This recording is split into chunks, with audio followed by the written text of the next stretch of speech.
Sign this family prenup, Vivian, Hale said, smiling across the bridal luncheon table, while the sunlight off the lake flashed against the glass walls around us and made everything look cleaner than it was. No one laughed. No one looked surprised. That was the first thing I understood. This was not a sudden insult. This was a room they had prepared for me. My name is Nora Whitmore. I was 31, and I spent my working life reading contracts for companies that like to bury ugly obligations under language polished enough to pass for normal. I knew what risk looked like when it was honest. I knew what danger looked like when someone had powdered it, perfumed it, and seated it beside fruit and silver. The bridal luncheon was set inside the Hale Conservatory, a long glass room built into the eastern side of the lake resort Julian's family had owned for 3 generations. White roses climbed the inside columns. Linen runners crossed the table. My name and Julian's had been stitched into the napkins. His mother had invited the wedding planner 2 women from their church, his sister Claire, the family lawyer, and a pair of old family friends who had spent the last month telling me how lucky I was to be marrying into a name like Hale. Julian sat 3 seats down from me, jacket off, sleeves rolled once, looking tired in that soft, polished way men like him always do when they want silence to pass for decency. Vivian rested one manicured hand on the leather folder she had slid toward me. A decent woman does not fear clarity, Nora, she said. If you are here for the right reasons, this should not trouble you at all. Claire smiled into her water glass. Honestly, if I were getting this kind of welcome from a family like ours, I would have signed before dessert, she said. Julian finally looked at me. Please do not make this heavier than it needs to be, he said. It is just paperwork. Just paperwork. That was funny, coming from a family that had managed to seat a lawyer beside the strawberry tarts at a bridal luncheon. I pulled the folder closer, opened it, and started turning pages. Page 1 was image, legacy, mutual respect.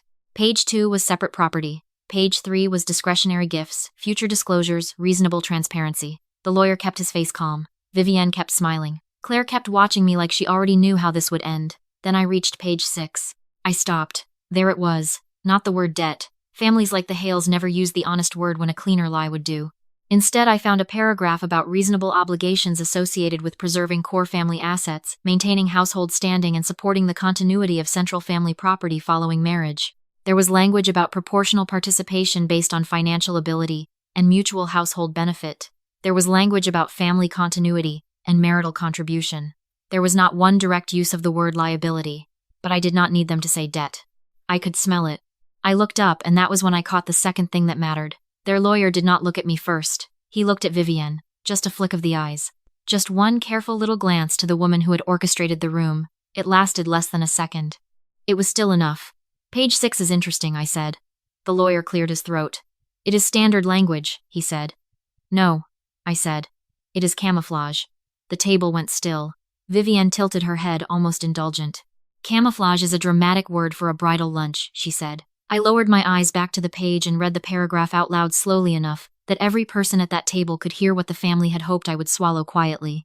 When I finished, I closed the folder halfway and looked directly at Vivienne. This is not a protective prenup clause, I said. This is a lane built to slide family obligations onto a spouse under softer language. Claire gave a little laugh. You do always know how to turn a room sour, she said. Julian leaned forward. Nora, enough. No, I said. Not enough. Not when your mother has dressed up a debt transfer as family tradition. That was the first real crack in the room. Not outrage. Not shouting. Just a small, cold pause, the kind that tells you truth has brushed against something hidden. Vivienne recovered first, of course. You are reading hostility into ordinary household language, she said. This family has always believed that marriage includes mutual responsibility. Mutual responsibility, I repeated, for preserving core family assets, for maintaining household standing, for supporting central family property. Those are not vows, Vivienne. Those are collection terms. The planner looked down at her lap. One of the churchwomen stopped chewing. Julian exhaled slowly through his nose. You are turning this into a financial interrogation, he said. I held his gaze. I do this for work, Julian. I know what people write when they want to move exposure without naming it. Vivienne folded her hands together. I think perhaps we should all remember what today is meant to be, she said. This is a celebration, not a cross-examination. Then why is your lawyer here? I asked, instead of just your florist. Claire muttered something about paranoia. I ignored her.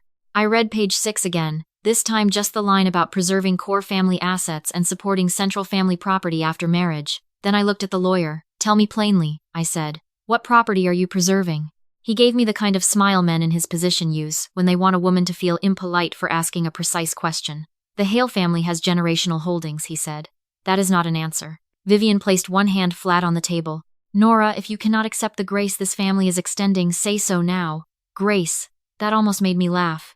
Instead, I closed the folder gently and pushed it back an inch. I am not refusing to sign a prenup, I said. I am refusing to sign vague language that reaches toward obligations none of you are naming. Julian shifted in his seat. This is exactly why my mother wanted clarity, he said. You make everything sound sinister. No, I said. You are all trying very hard to make something sinister sound elegant. No one said anything after that. Vivian smiled again, but it looked thinner now, stretched too carefully across her face.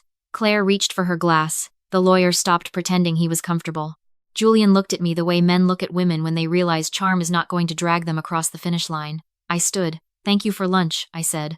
I need air. I walked out of the conservatory without waiting for permission, crossed the stone corridor and did not stop until I reached the side veranda facing the lake. The water was bright. The flower crew was still working near the ceremony lawn. Somewhere inside the West Wing, someone was practicing piano for the rehearsal dinner. Everything still looked like a wedding from the outside. From the inside, it had started to look like a financing structure. Julian found me 10 minutes later.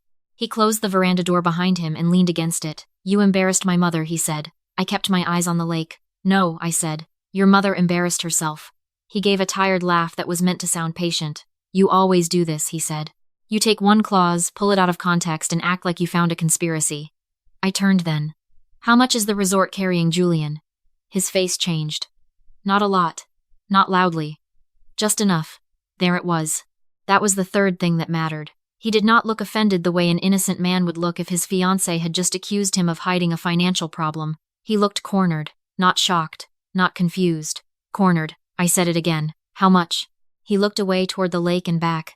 You do not know what you are talking about. Then tell me why a family prenup needs language broad enough to drag in core family property and proportional contribution, I said. Tell me why your lawyer looked at your mother before he answered me. Tell me why page 6 reads like a bridge between household language and liability. His jaw tightened. You are making this ugly. That was not a denial. I stepped closer. Did the contractor file yet, or are they still demanding payment privately? His eyes snapped back to mine. That answer was enough too. I felt something inside me go still. This was not about prenup etiquette. This was not about rich family control issues. This was not even about image anymore. They wanted to hide their mountain of debt inside my marriage. I saw it all at once. The too smooth way Vivian had started asking about my savings months earlier. The way Claire had joked about how responsible I was with money. The way Julian kept telling me marriage meant building together. The way his family loved the idea of my caution, my clean finances, my reluctance to spend wildly. He did not need my love. He needed my balance sheet close enough to theirs that a lender could breathe easier. How short are you, Julian? I asked quietly. He stared at me. Do not do this. How short? He rubbed a hand over the back of his neck. The resort expansion ran long, he said. The lakeside suites cost more than projected. There were weather delays. Some contractors got difficult. I almost smiled. There it is. It is temporary, he said quickly. We are restructuring. My mother just wants to protect the family from confusion once we are married. No, I said. She wants to protect the family from calling debt what it is. He stepped toward me. Nora, listen to me. This family has obligations. Legacy, property, staff, the resort, my grandfather's land, all of it depends on continuity. Marriage means joining a structure bigger than either of us. I stared at him. You mean a whole bigger than either of us? He went silent. That silence was the end of him. Not as a fiancé. He had already lost that. As a possibility. As someone whose intentions I still had any duty to protect. I went to the guest room they had moved me into after lunch. My flowers were not there. My dress had not been returned from pressing. The room they had promised me in the bridal suite had suddenly become unavailable because family guests needed it more. That was another thing wealthy families do when they think a woman is too close to the altar to leave. They start handling her like inventory. I sat on the edge of the bed and called Daphne Reed. Daphne had been my mother's friend before she became mine. She specialized in restructuring fights, contract traps, and the kind of white-collar lies that only rich people mistake for civility. She answered on the second ring. What happened, she said. They put a family prenup in front of me at the bridal luncheon, I said. There is a clause on page 6 broad enough to bury business obligations inside household language. I think the resort is carrying more debt than they admitted, and I think they want the marriage structure to soften the picture. Send me everything, she said. I did. An hour later she called back. You were right to stop, she said. The language is not accidental. How bad? Bad enough that they did not dare write it plainly, she said. The resort operating company has cross-collateralized exposure tied to family property. There is a short-term facility coming due. One contractor has already pushed formal demand. There is also a tax issue tied to payroll withholding that is not catastrophic yet, but ugly enough to matter if someone is pretending the structure is clean. I leaned back against the headboard and closed my eyes. And page 6, I said. Page 6 is a bridge, she said. Not to take your money today. To open the door for them to argue shared household support and blended obligation tomorrow. Enough to lean on your clean profile, your separate assets, your appearance inside the family structure. Enough to make you useful. Useful. That word sat in my chest like stone. What do we do? I asked. We make them deny in writing what they are trying to hide, Daphne said. Full schedule of existing material obligations. Clear separation of premarital debt. Explicit statement that no business liability is being converted into family obligation through marital language. And one more thing. What? If they want this clean so badly, let them certify there are no undisclosed material debts buried under family support language. If you sign while they have concealed that schedule, I can tear it open as material misrepresentation in a prenuptial negotiation. I stood and walked to the window. Outside, the lake still shimmered like a postcard. Below, workers were setting up lanterns for the rehearsal dinner. Somewhere across the property, the Hales were probably congratulating themselves for keeping me contained to the guest wing. Good, I said. Then let us keep them comfortable. That evening, I went looking for Vivian. She was in the west drawing room overseeing ribbons for the welcome tables, speaking softly to the planner, as though the day had not gone crooked. When she saw me, her smile returned instantly. Nora. I am glad cooler heads found their way back. I smiled too. I am not opposed to clarity, Vivian, I said. I just want real clarity. If this truly is a family prenup, then let us add a disclosure schedule and a non-conversion statement so there is no misunderstanding later. The planner looked away. Vivian's smile thinned. What misunderstanding do you imagine? Nothing dramatic, I said. I just want every existing obligation tied to core family assets disclosed and a written acknowledgement that no business debt is being folded into marital household support language. Claire entered at the wrong moment and heard enough to laugh. My God, Nora, she said. Do you hear yourself? This is a marriage, not an audit. No, I said. I am trying to stop a marriage from becoming a cover sheet. Vivian held up a hand to silence Claire. If it settles your nerves, we can make small clarifications, she said. My family has nothing to hide. Good, I said. Then everyone should be happy to sign. That was the exact point where I knew she had made the mistake I needed. Vivian would never admit fear in front of staff. She would rather sign a dangerous truth than look defensive in her own house. The rest of the evening they punished me socially. My fitting was pushed again. Claire loudly explained to 2 bridesmaids that I was having one of my financial spirals. My place card for the rehearsal dinner was moved to the far end of the family table, then changed again.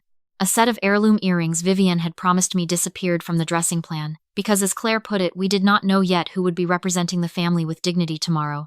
Julian sat through the dinner with his face arranged into sorrow and restraint as though I were the one injuring him. I let them do it. That is the part people never understand about this kind of revenge. You do not win by fighting every humiliation the second it lands. Sometimes you win by stepping back exactly as far as your enemy wants so she never feels the cliff she is walking toward. By late that night, Daphne had drafted the addendum. It was beautiful. A schedule of all material obligations tied to Hale family assets and entities. A statement that no undisclosed liability existed beneath the language of family support, household continuity, or preservation of core family property. A certification that no expectation existed that I would absorb support or indirectly shore up any liability not expressly listed. I sent it over with a gracious note. For peace of mind before the ceremony, I would love for us all to sign this final clarification together. Thank you again for understanding the importance of transparency as I join your family. Claire sent back a response full of fake warmth. Vivian sent a shorter one saying the family would review it in the morning. Julian texted at nearly midnight. You do not have to keep escalating. I replied with one sentence. Then stop hiding things in page 6. He did not answer. By 9 the next morning they had returned a revised packet. Their lawyer had tried to smooth the language again, but the critical certifications remained. Vivian, Julian, and the lawyer had all initialed key pages already. Arrogance is one of the most useful tools in the world if you know how to stand still while other people swing it for you. The final signing was scheduled for 11 just before the ceremony rehearsal in the main receiving room off the ballroom hall. When I walked in, the whole arrangement told me everything I needed to know about what they expected. Vivian sat at the head of the long table, Julian on her right, Claire near the windows, their lawyer beside the papers. The notary with her seal case ready, the planner standing against the wall with a clipboard, 2 family friends seated as witnesses to the process, though everyone kept pretending this was all perfectly normal. Outside the open doors, staff moved flowers into place for rehearsal. Music drifted faintly from the ceremony lawn. They thought I was too close to noon to burn any of it down. I took my seat. Vivian folded her hands. I am pleased we are being sensible at last, she said. I looked at the papers, then at page 6. Before I sign, I want to read one paragraph back into the room, I said. Claire made a sound of annoyance. Still this. Yes, I said. Still this. I read the paragraph aloud again, slower than yesterday. Every soft lie, every careful phrase, every little hook buried under household language. Then, I looked at the notary. Would you be comfortable sealing this if material obligations had been concealed under that clause, I asked. The lawyer jumped in first. There has been no concealment. That was when the door opened. Daphne stepped in carrying a black portfolio and the kind of calm that scrapes perfume off rotten things. I am here for Nora Whitmore, she said. Vivian stiffened. This is a private family matter. No, Daphne said, moving to the table. It is a prenuptial negotiation with evidence of concealed material obligations. The room changed instantly, though no one raised a voice.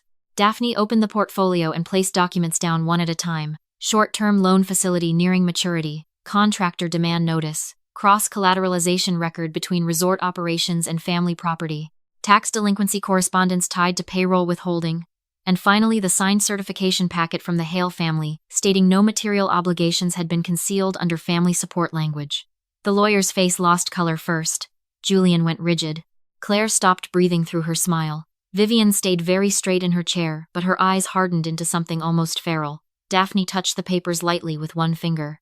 If Nora signs into this structure while you have concealed the debt schedule tied to these obligations, this does not remain an aggressive prenup, she said. It becomes material misrepresentation in a prenuptial negotiation. No one moved. The notary capped her pen. The planner looked down at the floor. One of the witnesses pressed her lips together so tightly they nearly disappeared. Vivian found her voice first. That is outrageous. No, Daphne said. What is outrageous is attempting to convert undisclosed business exposure into marital support language and then calling it family tradition. Julian looked at me like he still thought he could pull me back with sincerity. Nora, let us talk privately. No, I said. He leaned forward. You are blowing up everything. No, I said again. I am reading it out loud. I lifted page 6 and read the language one more time. Then I placed it beside the documents Daphne had brought and began naming each obligation the clause had been designed to soften. The resort debt, the contractor demand, the payroll issue, the cross-collateralized property exposure, the effort to label all of it as continuity, support, preservation, and family standing. This, I said, looking at the room, is what they meant by core family assets. This is what they meant by shared obligation. This is what they wanted me to sign into while they smiled over lunch and called it clarity. The lawyer started flipping through the packet too quickly. Claire whispered Julian's name. Vivian rose halfway from her seat. You ungrateful girl, she hissed. We opened this family to you. I looked at her. No, you opened a debt structure and tried to call it a wedding. She went still. Julian stood too. That is unfair. Unfair, I repeated. Unfair would be giving me flowers and hiding a contractor lien behind them. Unfair would be asking me to marry you while page 6 quietly tied my future to your family's obligations. What you did is cleaner than unfair. It is calculated. He took one step toward me. I never wanted to hurt you. You did not need a wife, I said. You needed someone with clean finances, standing close enough to your family name to make the mess look survivable. That hit him harder than anything else I had said. He stopped moving. Daphne closed the portfolio. If you want to continue any negotiation from this point, she said, it will not happen today, and it will not happen on paper that conceals liability. The notary stood. I cannot proceed under dispute of this nature, she said quietly. The planner slipped out of the room without a word. One witness followed her 2 seconds later. That was the real collapse. Not shouting. Not drama. Departure. People with normal instincts moving away from the paperwork. Vivian turned toward me with fury stripped bare now that elegance was no longer useful. You have humiliated this family. I slipped off my engagement ring and set it down on top of page 6. You were not planning a marriage, I said. You were hiding your family's debt inside mine. No one had anything left to say after that. I walked out of the receiving room through the corridor lined with white flowers past the ballroom staff still waiting for instructions they no longer had, and out into the bright noon light by the lake. No one followed me. That is the detail I remember most, not the victory. The silence behind me. Silence means people finally hear the truth over the performance. The ceremony never happened. Officially, the family postponed the wedding because of private concerns requiring additional legal review. Unofficially, by sunset, every florist, caterer, dress, assistant driver, and planner within 40 miles knew the Hales had nearly buried resort debt in a bridal prenup. In families like theirs, that is worse than scandal. It is elegance with the wiring torn out. I went home that afternoon, not to the suite they had booked for the wedding night, not to a friend's house to cry. Home. My own place. My own quiet, my own kitchen, my own table, my own sink full of exactly my dishes and no one else's strategy. Julian texted just after dark. Please let me explain. I deleted it. Vivian emailed once. You have damaged this family beyond repair. I kept that message. Not because it hurt, because for the first time in 2 days she had written one honest sentence. I had damaged the version of the Hale family that depended on smiling women, vague language, and quiet signatures. The version that thought enough flowers and social pressure could make liability look like love. What I had not damaged was anything worth mourning. A week later, I heard the contractor had stopped waiting politely. 2 weeks later, the story about the canceled wedding had become a favorite little whisper in every venue circle on that side of the state. Not that I left Julian. Not that I panicked. That his family had almost pushed a bride into a debt structure and gotten caught in their own paperwork. Claire posted 2 photos about family grace, then deleted them. The lawyer withdrew from social appearances for a while. The planner never called me again, but she did send back the deposit for the extra rehearsal flowers with no argument at all. That told me enough. Sometimes revenge looks like handcuffs and sirens. Sometimes it looks like a notary closing her pen case, because a rich family finally got called by the right name in front of witnesses. I used to think the worst thing a woman could discover before her wedding was that she was not loved enough. I was wrong. The worst thing is discovering you were loved for the wrong use. Julian had not wanted to build a life with me. Vivian had not wanted to welcome me. The Hale family had not wanted harmony or transparency or tradition. They wanted a clean future, standing beside their contaminated present. They wanted my caution, my separate assets, my stable history, my name next to theirs, my body in the dress, and my signature under page 6. They wanted to hide their mountain of debt inside my marriage. They just made one mistake. They put it in writing.